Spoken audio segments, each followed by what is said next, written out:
Ceci est un livre audio autogénéré par Google. Livre Le Comte de Monte Cristo, tome 2. Par Alexandre Dumas, N. d'Auguste Maquet. Chapitre 32. Réveil. Lorsque Franz revint à lui, les objets extérieurs semblaient une seconde partie de son rêve. Il se crut dans un sépulcre où pénétrait à peine, comme un regard de pitié, un rayon de soleil. Il étendit la main et sentit de la pierre, il se mit sur son séant. Il était couché dans son burnous, sur un lit de bruyère sèche fort doux et fort odoriférant. Toute vision avait disparu, et comme si les statues n'eussent été que des ombres sorties de leur tombeau pendant son rêve, elles s'étaient enfuies à son réveil. Il fit quelques pas vers le point d'où venait le jour. À toute l'agitation du songe succédait le calme de la réalité. Il se vit dans une grotte, s'avança du côté de l'ouverture, et à travers la porte cintrée aperçut un ciel bleu et une mer d'azur. L'air et l'eau resplendissaient aux rayons du soleil du matin. Sur le rivage, les matelots étaient assis causant et riant. À 10 pas en mer, la barque se balançait gracieusement sur son ancre. Alors il savoura quelque temps cette brise fraîche qui lui passait sur le front. Il écouta le bruit affaibli de la vague qui se mouvait sur le bord et laissait sur les roches une dentelle d'écume blanche comme de l'argent. Il se laissa aller sans réfléchir, sans penser à ce charme divin qu'il y a dans les choses de la nature, surtout lorsqu'on sort d'un rêve fantastique. Puis peu à peu cette vie du dehors, si calme, si pure, si grande, lui rappela l'invraisemblance de son sommeil, et les souvenirs commencèrent à rentrer dans sa mémoire. Il se souvint de son arrivée dans l'île, de sa présentation à un chef de contrebandier, d'un palais souterrain plein de splendeur, d'un souper excellent et d'une cuillerée de hachiche. Seulement, en face de cette réalité de plein jour, il lui semblait qu'il y avait au moins 1 an que toutes ces choses s'étaient passées, tant le rêve qu'il avait fait était vivant dans sa pensée, et prenait d'importance dans son esprit. Aussi de temps en temps son imagination faisait asseoir au milieu des matelots, ou traverser un rocher, ou se balancer sur la barque, une de ces ombres qui avaient étoilé sa nuit de leurs baisers. Du reste, il avait la tête parfaitement libre et le corps parfaitement reposé, aucune lourdeur dans le cerveau, mais au contraire, un certain bien-être général, une faculté d'absorber l'air et le soleil plus grande que jamais. Il s'approcha donc gaiement de ses matelots. Dès qu'ils le revirent, ils se levèrent, et le patron s'approcha de lui. « Le seigneur Simbad, lui dit-il, nous a chargé de tous ses compliments pour votre excellence, et nous a dit de lui exprimer le regret qu'il a de ne pouvoir prendre congé d'elle. Mais il espère que vous l'excuserez quand vous saurez qu'une affaire très pressante l'appelle à Malaga. » « Ah ça, mon cher Gaetano, dit Franz, tout cela est donc véritablement une réalité, il existe un homme qui m'a reçu dans cette île, qui m'y a donné une hospitalité royale, et qui est parti pendant mon sommeil. Il existe si bien, que voilà son petit yacht qui s'éloigne, toute voile dehors, et que si vous voulez prendre votre lunette d'approche, vous reconnaîtrez selon toute probabilité, votre hôte au milieu de son équipage. Et en disant ces paroles, Gaetano étendait le bras dans la direction d'un petit bâtiment qui faisait voile vers la pointe méridionale de la Corse. Franz tira sa lunette, la mit à son point de vue, et la dirigea vers l'endroit indiqué. Gaetano ne se trompait pas. Sur l'arrière du bâtiment, le mystérieux étranger se tenait debout tourné de son côté, et tenant comme lui une lunette à la main. Il avait en tout point le costume sous lequel il était apparu la veille à son convive, et agitait son mouchoir en signe d'adieu. Franz lui rendit son salut en tirant à son tour son mouchoir, et en l'agitant comme il agitait le sien. Au bout d'une seconde, un léger nuage de fumée se dessina à la poupe du bâtiment, se détacha gracieusement de l'arrière et monta lentement vers le ciel. Puis une faible détonation arriva jusqu'à Franz. « Tenez, entendez-vous, dit Gaetano, le voilà qui vous dit adieu. » Le jeune homme prit sa carabine et la déchargea en l'air, mais sans espérance que le bruit pût franchir la distance qui séparait le yacht de la côte. « Qu'ordonne votre excellence » dit Gaetano. « D'abord que vous m'allumiez une torche. »« Ah oui, je comprends, » reprit le patron pour chercher l'entrée de l'appartement enchanté. « Bien du plaisir, excellence, si la chose vous amuse, et je vais vous donner la torche demandée. Moi aussi, j'ai été possédé de l'idée qui vous tient, et je m'en suis passé la fantaisie 3 ou 4 fois, mais j'ai fini par y renoncer. Giovanni, ajouta-t-il, allume une torche et apporte-la à son Excellence. Giovanni obéit. Franz prit la torche et entra dans le souterrain, suivi de Gaetano.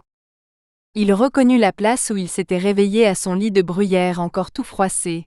Mais il eut beau promener sa torche sur toute la surface extérieure de la grotte, il ne vit rien, si ce n'est, à des traces de fumée, que d'autres avant lui avaient déjà tenté inutilement la même investigation. Cependant il ne laissa pas un pied de cette muraille granitique, impénétrable comme l'avenir, sans l'examiner. Il ne vit pas une gerçure qu'il n'y introduisit la lame de son couteau de chasse, il ne remarqua pas un point saillant qu'il n'appuya dessus, dans l'espoir qu'il céderait, mais tout fut inutile, et il perdit sans aucun résultat 2 heures à cette recherche. Au bout de ce temps, il y renonça. Gaetano était triomphant. Quand Franz revint sur la plage, le yacht n'apparaissait plus que comme un petit point blanc à l'horizon.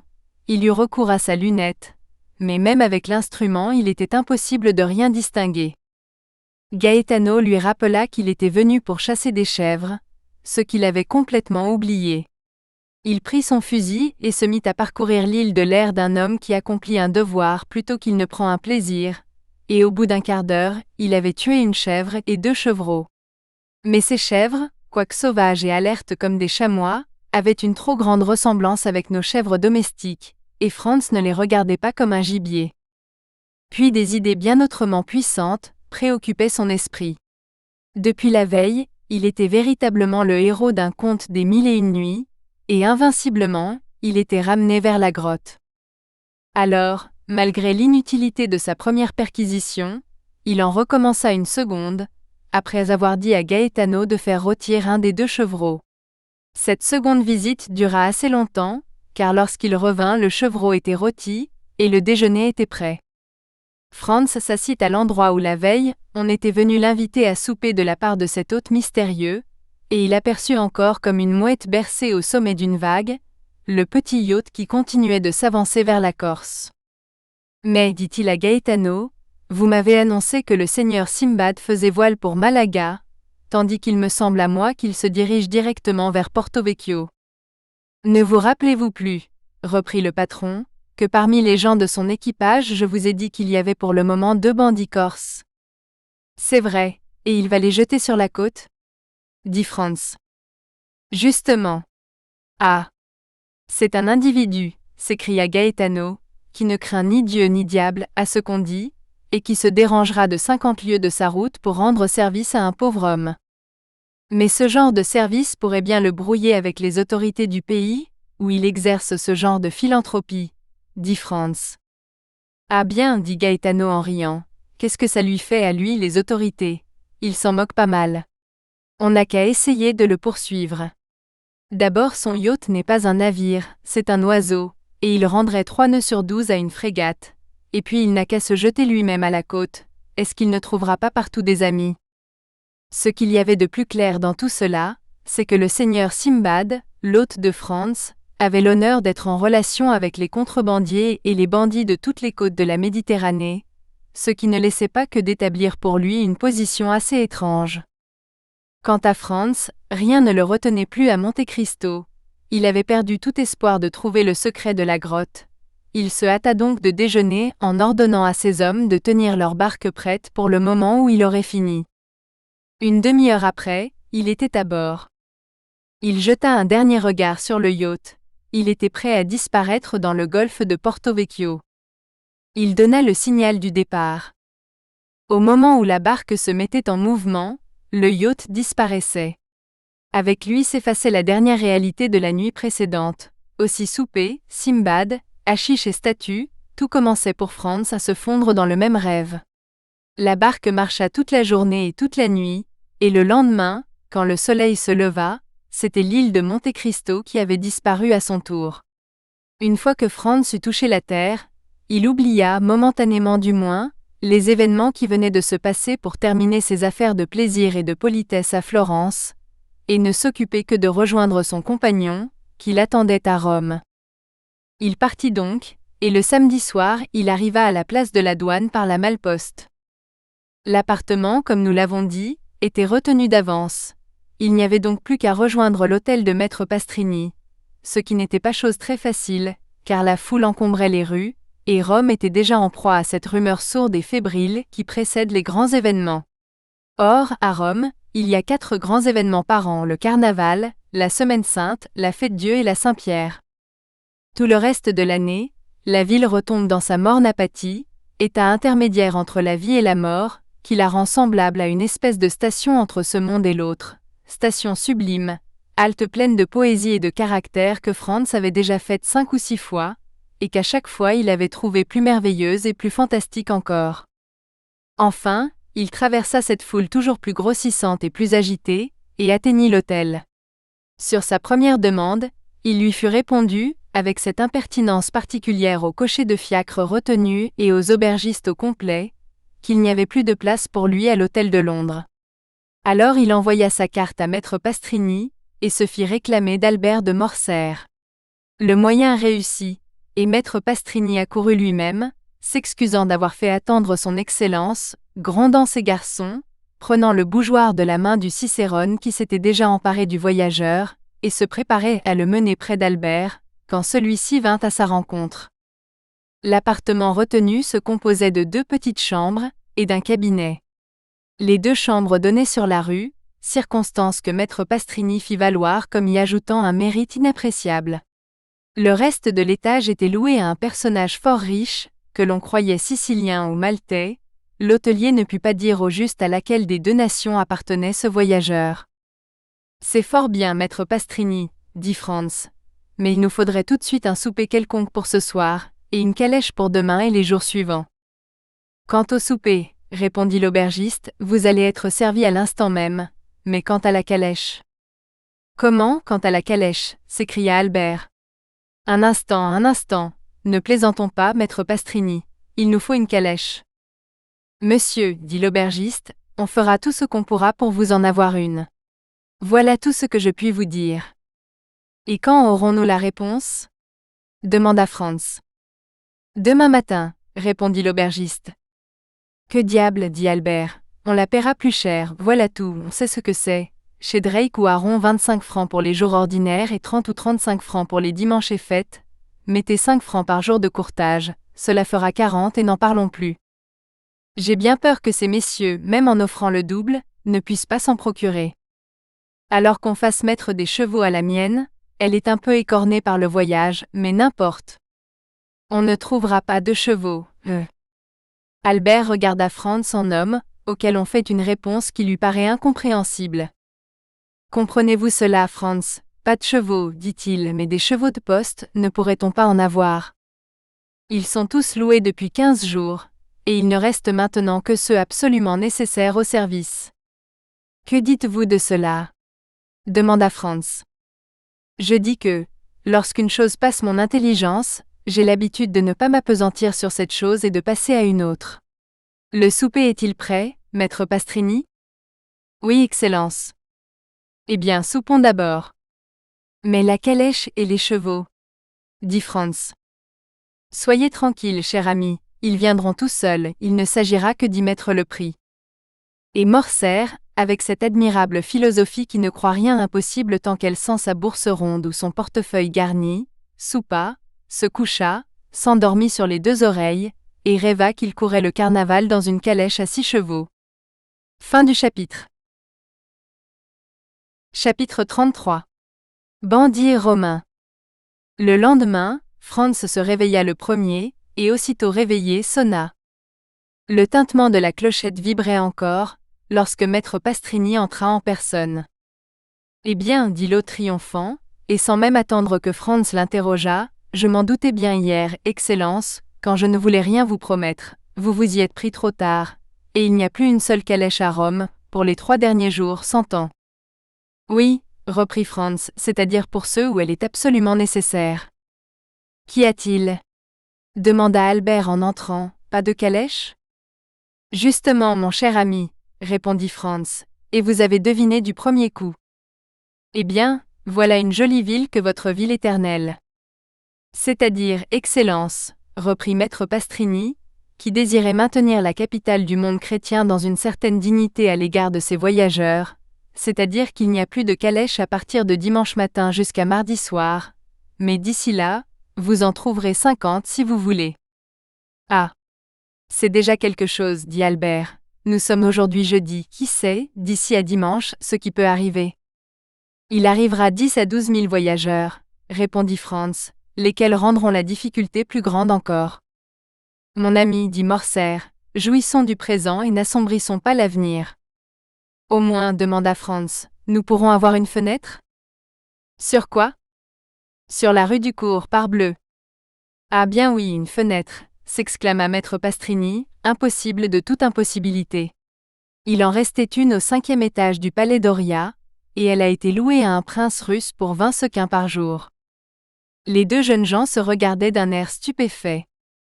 Eh bien mon cher, dit Franz à Albert, savez-vous ce qu'il y a de mieux à faire?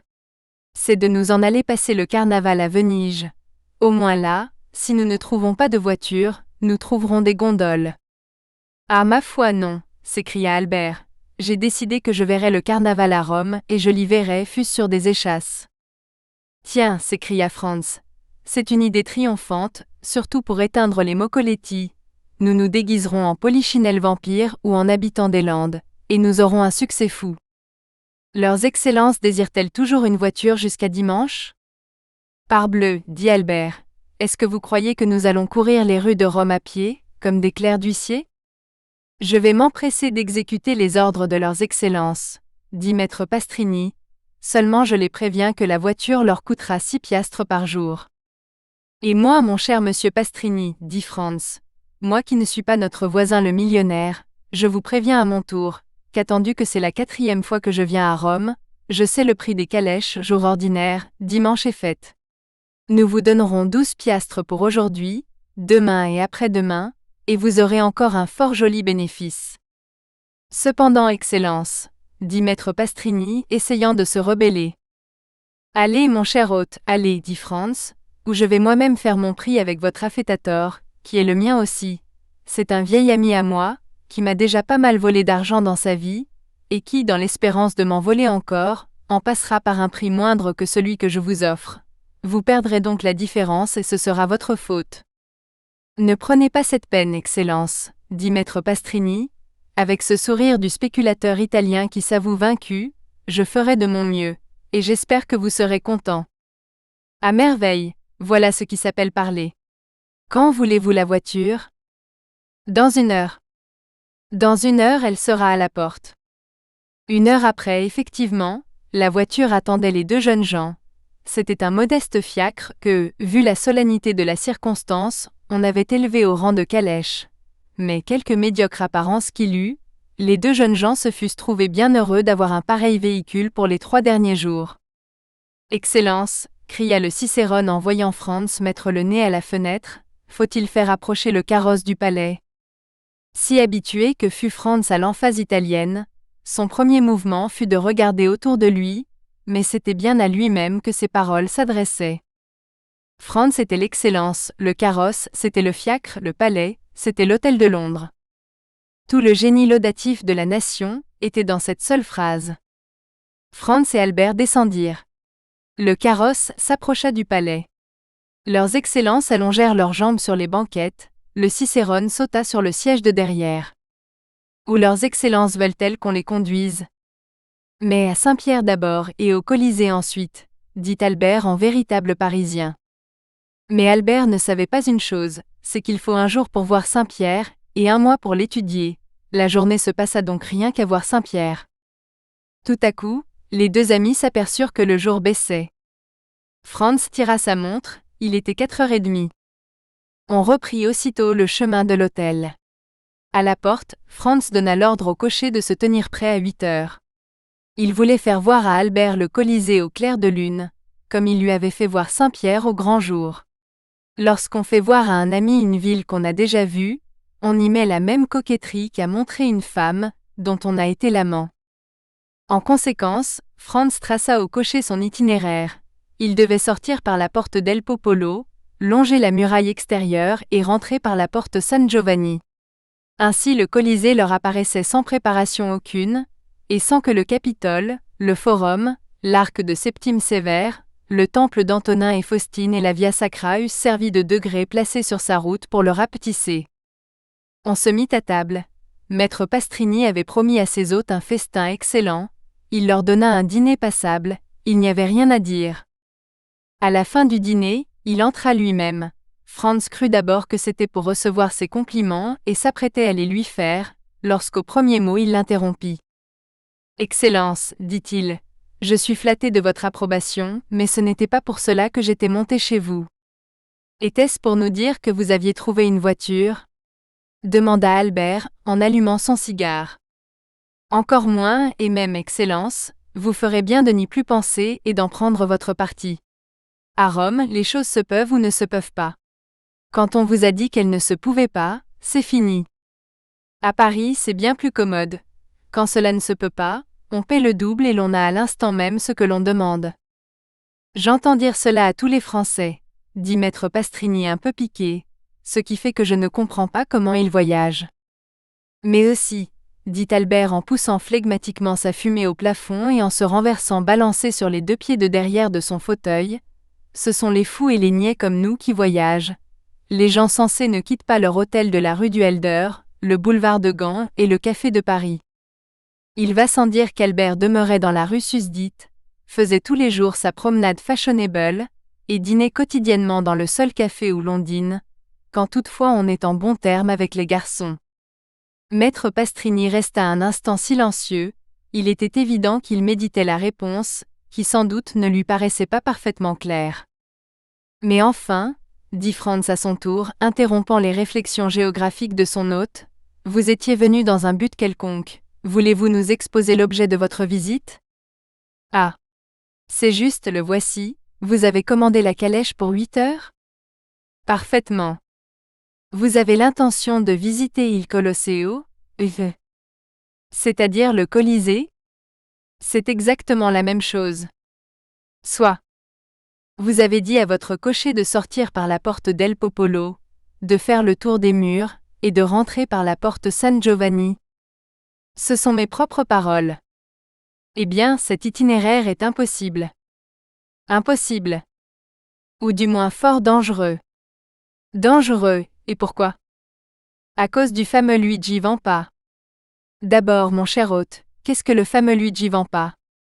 Demanda Albert. Il peut être très fameux à Rome, mais je vous préviens qu'il est ignoré à Paris. Comment, vous ne le connaissez pas ? Je n'ai pas cet honneur. Vous n'avez jamais entendu prononcer son nom ? Jamais. Eh bien, c'est un bandit auprès duquel les Deserari et les Gasparone sont des espèces d'enfants de cœur. Attention Albert, s'écria Franz, voilà donc enfin un bandit. Je vous préviens, mon cher hôte, que je ne croirai pas un mot de ce que vous allez nous dire. Ce point arrêté entre nous, parlez tant que vous voudrez, je vous écoute. Il y avait une fois. Eh bien, allez donc. Maître Pastrini se retourna du côté de Franz, qui lui paraissait le plus raisonnable des deux jeunes gens. Il faut rendre justice au brave homme, il avait logé bien des Français dans sa vie, mais jamais il n'avait compris certains côtés de leur esprit. « Excellence, dit-il fort gravement, s'adressant comme nous l'avons dit à Franz, si vous me regardez comme un menteur, il est inutile que je vous dise ce que je voulais vous dire. Je puis cependant vous affirmer que c'était dans l'intérêt de vos excellences. » « Albert ne vous dit pas que vous êtes un menteur, mon cher monsieur Pastrini, » reprit Franz. « Il vous dit qu'il ne vous croira pas, voilà tout.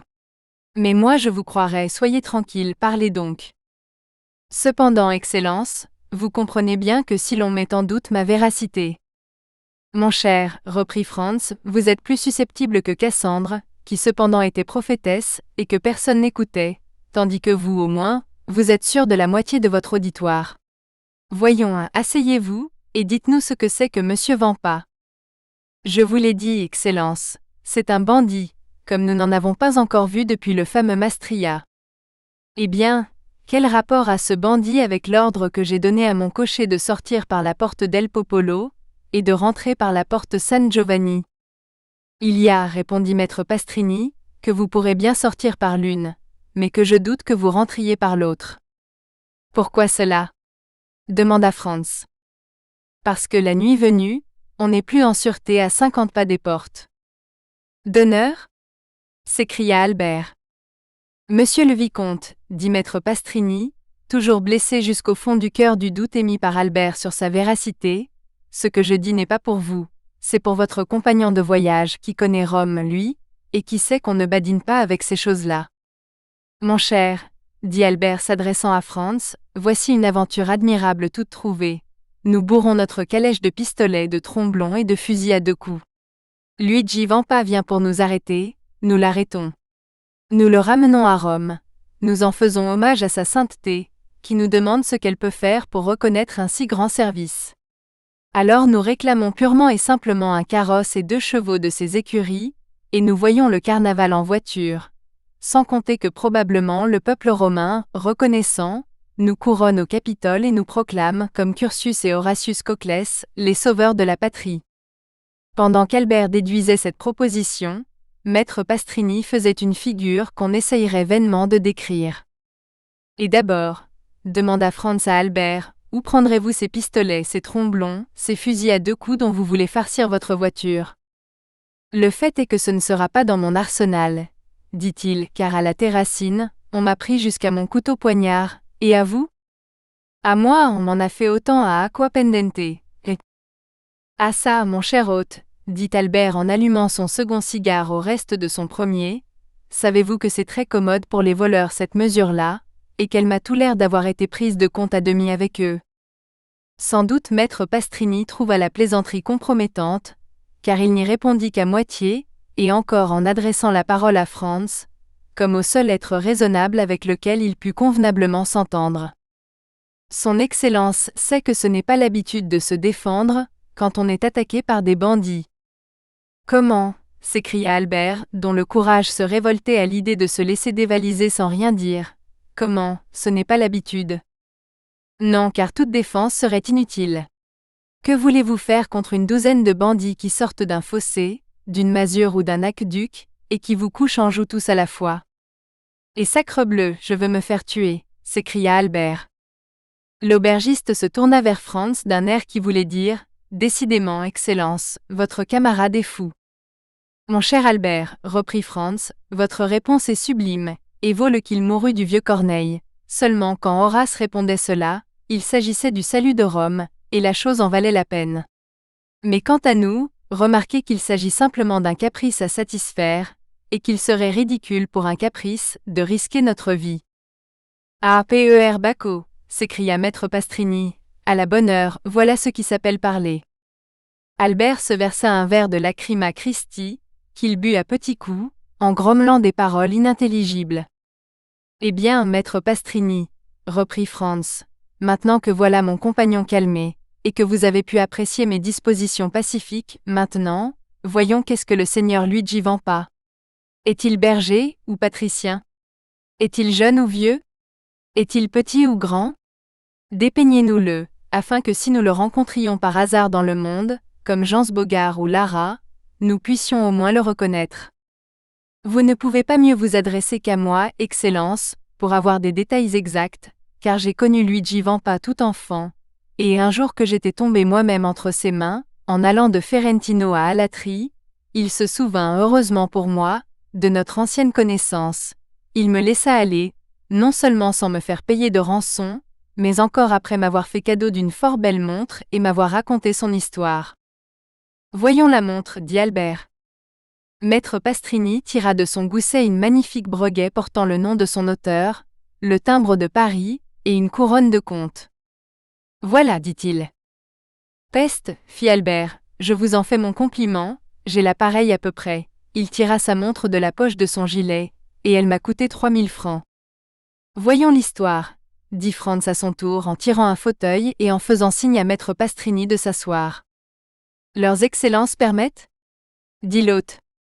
Pardieu, dit Albert, vous n'êtes pas un prédicateur, mon cher, pour parler debout. L'hôtelier s'assit, après avoir fait à chacun de ses futurs auditeurs un salut respectueux, lequel avait pour but d'indiquer qu'il était prêt à leur donner sur Luigi Vampa les renseignements qu'ils demandaient. Ah ça, fit Franz, arrêtant Maître Pastrini au moment où il ouvrait la bouche, vous dites que vous avez connu Luigi Vampa tout enfant, c'est donc encore un jeune homme. Comment un jeune homme? Je crois bien, il a 22 ans à peine. Oh! C'est un gaillard qui ira loin, soyez tranquille. Que dites-vous de cela, Albert? C'est beau à 22 ans, de s'être déjà fait une réputation, dit Franz.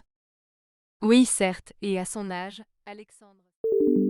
Nous espérons que vous avez apprécié cet aperçu. Pour continuer à écouter ce livre audio sur Google Play Livres, utilisez le lien dans la description de la vidéo.